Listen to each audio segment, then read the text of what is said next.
अस्यायाः कथायाः शीर्षकं चतुरः काकः।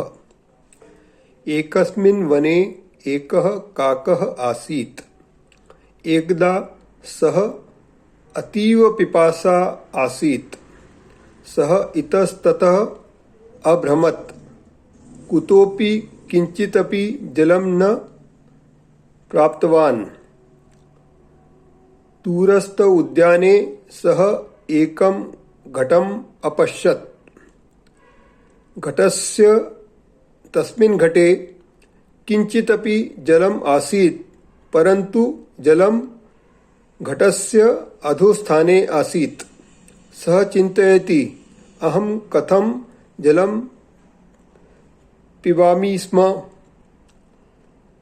एकं शिलाखण्डे सः घटस्य अन्तः अक्षिपत्। शनैः जल घटस्य उपरि आगच्छत्। सः सन्तोषेण जलम् अपिबत्। सः पिपासा अशमवत्। सः चतुरः आसीत्। धन्यवादः।